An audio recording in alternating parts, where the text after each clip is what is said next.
নারায়ে তাকবীর, আল্লাহু আকবার, দ্বীন ইসলাম জিন্দাবাদ।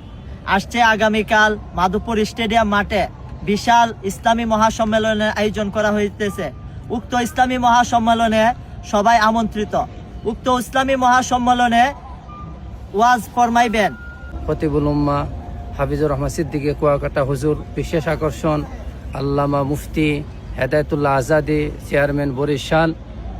তারপরে সারা বাংলার আলোড়ন সৃষ্টিকারী মুফতি নাসিরউদ্দিন আনসারী সাহেব, উনিও আসবেন। আরও অনেক বড় বড় উলামায়ে কেরাম, আমাদের ফিরে কামেল আল্লামা হাফেজ উমর মুকাদ্দাস পীর সাহেব হুজুরও এশারে করে বয়ান করবেন। আসসালামু আলাইকুম।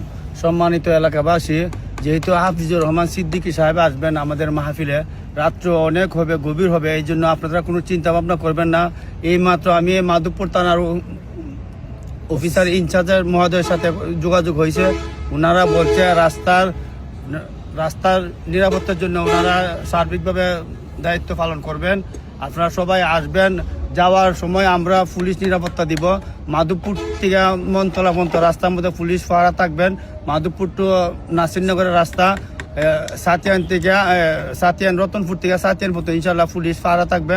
আপনারা সকলে আসার জন্য আপনাদেরকে দাওয়াত করা হলো। ধন্যবাদ সবাইকে। আসসালামু আলাইকুম। এই জন্য সকলের কাছে আহ্বান, আমরা যারা দেশে বিদেশে যারা আছি, সকলে আমাদের এই মাহফিলের জন্য দোয়া করবেন, সহযোগিতা করবেন। আমাদের নাসিরনগর, সোনাঘাট, বিজয়নগর যারা আপনারা আগামীকাল এই মাহফিলের জন্য এক বছর আগে থেকে আপনারা এই মাহফিলের খোঁজখবর নেন। আপনাদেরকে দাওয়াত করা হইতেছে। আগামীকাল জোহরের পরেই আমাদের প্রথম অধিবেশন শুরু হবে। আসরের পরে দ্বিতীয় অধিবেশন, মাগরিবের পরে তৃতীয় অধিবেশন, এইভাবে ধারাবাহিক অধিবেশন শুরু হবে। আর আমাদের মনতলা যে রুট, নাসিরনগর যে রুট, আমাদের প্রশাসনের সাথে হাজী ফারুক রানা সাহেব কথা বলছেন নিরাপত্তার জন্য। আপনারা নাসিরনগর থেকে যারা আসবেন, মনতলার দিকে, অন্যান্য দিক থেকে যারা আসবেন, ইনশাল্লাহ জিকিরের সাথে আমাদের মাহফিলে আসার জন্য ক্ষুধার্ত আহ্বান রইল। আগামীকাল ইনশাল্লাহ সকলেই শান্তিপ্রিয়ভাবে আসবেন। আল্লাহ যেন আমাদের এই মাহফিলকে ভরপুর কামিয়াবি দান করেন।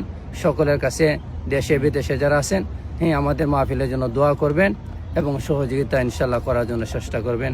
এখানেই আমি কথা শেষ করলাম। আসসালামু আলাইকুম রহমতুল্লাহ বরকাতুহ।